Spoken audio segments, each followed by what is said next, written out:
Mahabalipuram was a busy port during the reign of Narasimhavarman II of the Pallava dynasty. I stand here as a witness to the entire history of Mahabalipuram, and today I am going to show you the oldest structural stone temple of South India. I am the Bay of Bengal and I welcome you to the Shore Temple of Mahabalipuram. The Shore Temple is an earliest representation of the structural temple at Mamalapuram belonging to Pallava Rajasimha period 700 to 728 AD. There are three shrines in this complex, two dedicated to Lord Shiva and one to Lord Vishnu. One of the Shiva temples faces east and the other faces west. They are known as Kshatriya Simheswaram and Raja Simheswaram respectively. Lord Vishnu's shrine is located in between these two shrines and it is the oldest and smallest of the three shrines, presenting you the first glimpse of the temple. That is the west facing temple, and the east facing temple is on the other side, the one with the taller gopura. According to legend, sailors and merchants could spot these shikras of the temple from a distance and use these majestic towers to mark their arrival to the prosperous port city of Mahabalipuram. In fact, Marco Polo and the European merchants who came to Asia after him called Mahabalipuram as Seven Pagodas, and the Shore Temple is believed to be one of those.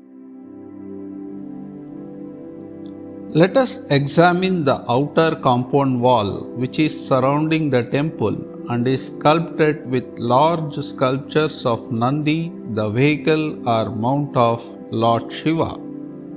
There are 20 bulls sculpted on this side of the compound wall.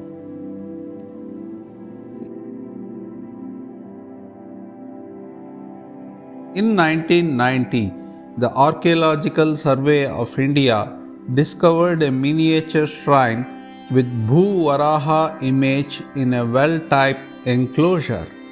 This is dated to the Pallava king Narasimhavarman Mamala 638 to 660 AD. It was enclosed with an elliptical well built during the Rajasimha period 700 to 728 AD. This is another view of the temple from the north side.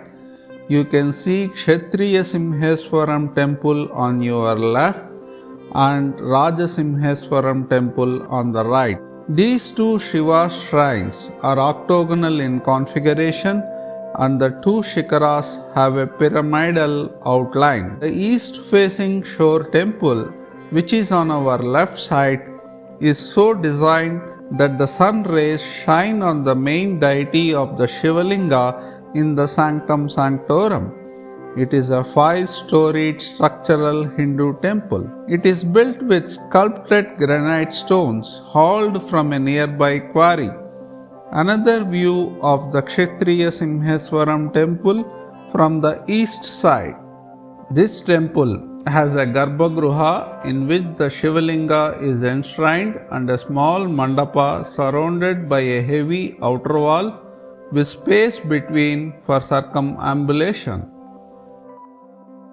This is the outer wall, the mandapa and the Garbhagruha inside.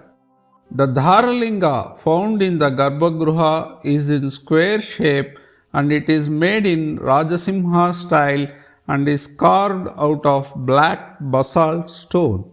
It has 16 faces with slight fluting to create a crown at the top. Though the temple is not a site of active worship today, visitors can sometimes be seen worshipping and offering flowers to the deity, bringing the sacred site back to life. Notice the carvings at the entrance of the temple.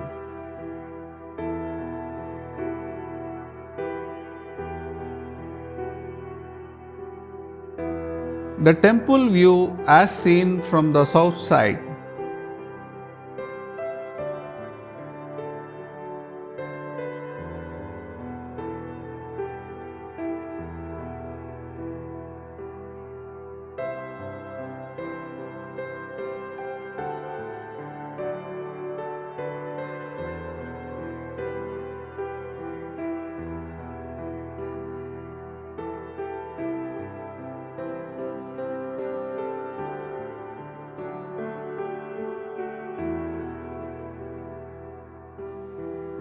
This is another view of east-facing temple from back side.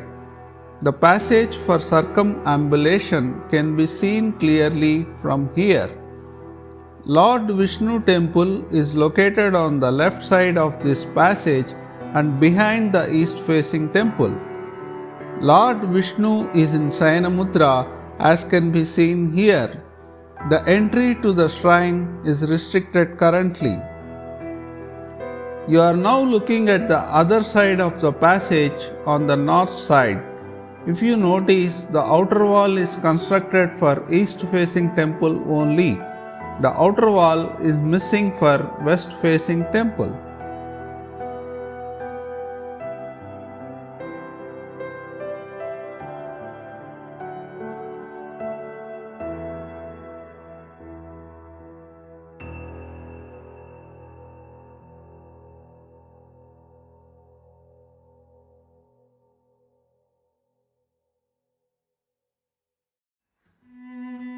Before we start exploring the west-facing Shiva temple, let us examine the south side compound wall, which is very similar to the compound wall seen on the north side. Notice the bulls seated on the compound wall. This carving is seen on the south side lying on the floor. Let us now explore the west-facing temple known as Rajasimheswaram. This temple is a double-storied structure with a stepped pyramidal tower and with an octagonal shikara built over a circular griva. There is no mandapa in front of this shrine.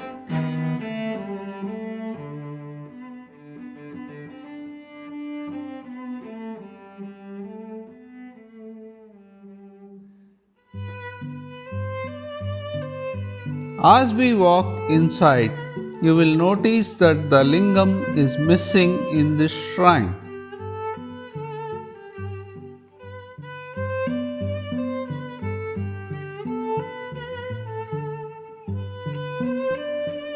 A sculpted panel known as Somaskanda's panel is seen here with Shiva, Parvati and Skanda sculpted along with other gods. Skanda can be seen seated on the lap of Parvati.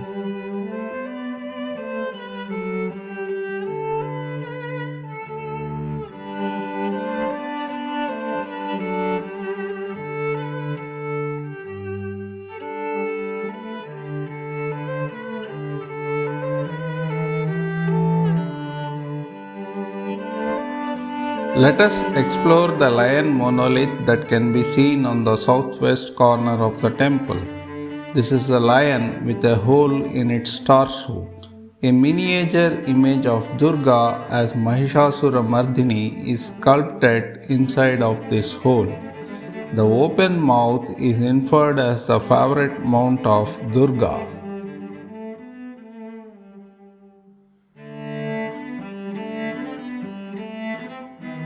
A female guardian with a bow is also carved on the leg of the lion.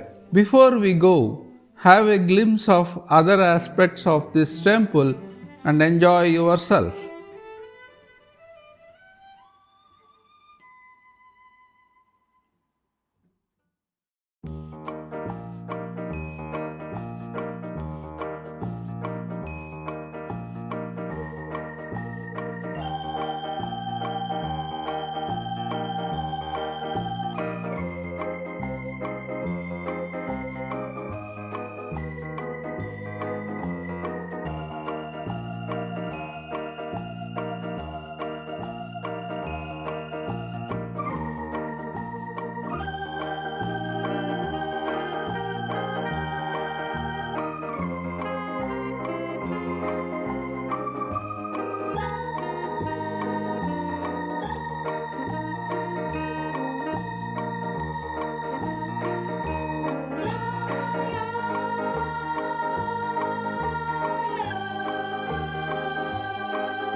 Though the tsunami of 26 December 2004 that occurred in the Indian Ocean struck the temple and the surrounding garden, the shore temple was not badly damaged since the water level returned to its normal level within a few minutes.